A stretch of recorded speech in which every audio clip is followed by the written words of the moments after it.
from actually 2024 up to now. I think you have seen the Gen Zs have led the way. They are demonstrating, and their demonstrations are worse than demonstrations by Raila Odinga. Now, actually, why are they demonstrating? What are they trying to achieve? Now, as a Gen Z, I know most of them are jobless and they're idle. They have time, and they also have time and energy to demonstrate. Now, for those ones who don't understand why they are demonstrating, one of the reasons which the government is wondering why are they demonstrating, yet they can list the achievements. But if you look at the achievements of the government, they're not what the Gen Zs want. The major reason why they are demonstrating is that they have time. If a Gen Z has got something to engage on, for example, a job or business, there's no way they'll go to demonstrate. So the major reason why they are demonstrating is that they don't have a job. They are jobless, and most of them are university graduates. There are also those ones who have started business. Nowadays, most businesses are done online. There are those ones who have started business online, and once they have started, the government is imposing tax. They wanted the Gen Zs to pay 15% of what they earn. They reduced it to 3% to 1.5% when people resisted. So the government is following them. After failing to give them jobs, they're following them online.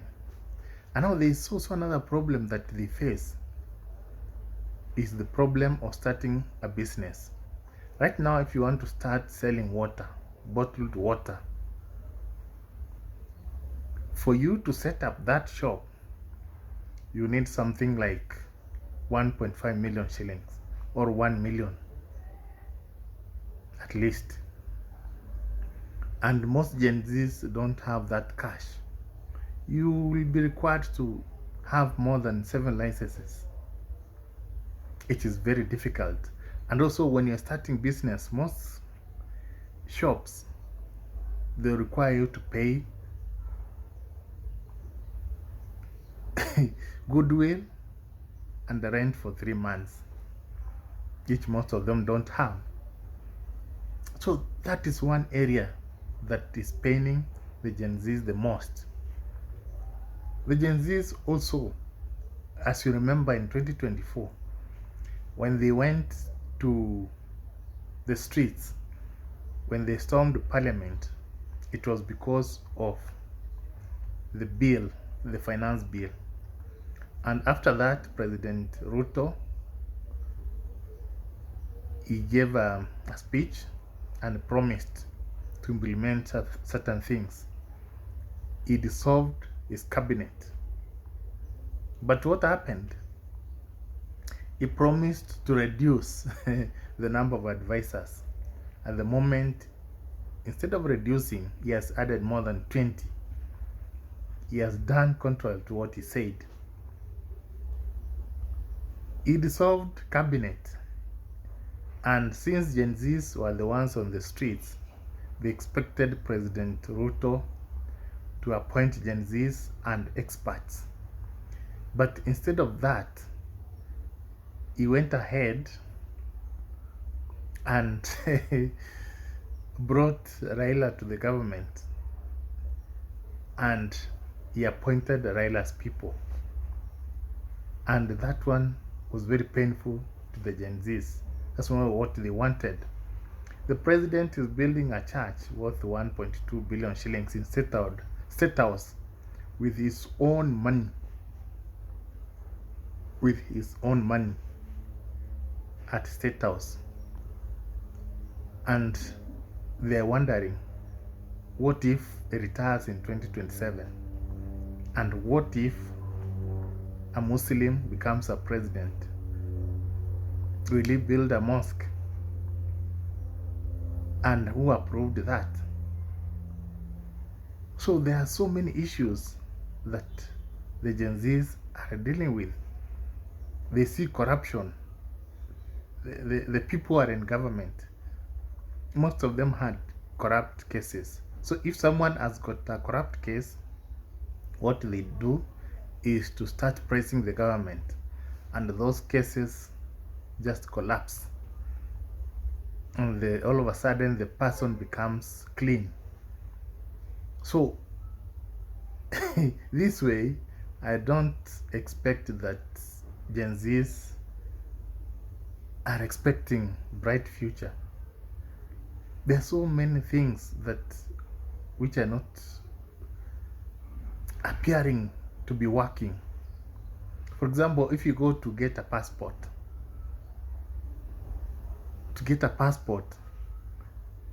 instead of being given for free, you are supposed to part with some money, and then wait for some time. They make the process so difficult such that you have to pay a bribe. Even a simple national ID, right now, it expires. And what happens when it expires? After 10 years, will you cease to become a citizen? And we expect once you get an ID, it should be permanent because you were born in Kenya. So those issues, when you look at them, they are endless. There are so many. And when you look at them, you see that Kenya does not have a bright future. So the anger has been piling up among the Gen Zs, especially those ones who are jobless. And that is the reason why they are going to the streets. But the problem is they are not putting it clear why they are demonstrating. But those are some of the issues. So what they actually expect is the government to stop giving false promises and drive the country in the right direction. They are seeing. So his decisions are not looking like decisions that will make Kenya brighter future. So they don't see it as something that will help Kenya. So now the sad part is that even if they are fighting, the government is employing force to tackle their issues. When they go to the streets, the only language that the government uses is what? Force. And so many of the Gen Zs have been killed, others arrested, others jailed. And at the end of the day, the Gen Zs may not get what they want. And sadly, at the moment, they have not identified their leader. They don't know whom they are going to vote for in 2027. They don't even know whether in 2027 there will be elections. Now they are just fighting. So what they need at the moment is a strategy. Among the Gen Zs, they should have their leaders, the people who are going to contest at the parliamentary level, county level, so that they can replace the old generation. They should also come up with someone or support someone, even if he's older than them, who is going to replace the president. If they cannot do that, the status quo will remain. And at the moment, even if they fight until 2027, there's no way Ruto will be out of power. What he'll do is that he'll use the police. If the police are overwhelmed, he'll use the KDF, and at the end of the day, the Gen Zs will lose the fight, and most of them will just surrender and forget about the struggles. So they have to organize themselves, they have to push for election in 2027, and as it stands, you may be surprised that election may not happen in 2027. So this fight, and also the government is pushing a narrative that the fight is just for Mount Kenya people. So they want to bring that narrative of 41 against 1, which I think will not work in this century. So the Gen Zs should be focused. They should actually retreat and strategize on how to remove the government through the ballot. 2027 is not far. Let them organize themselves.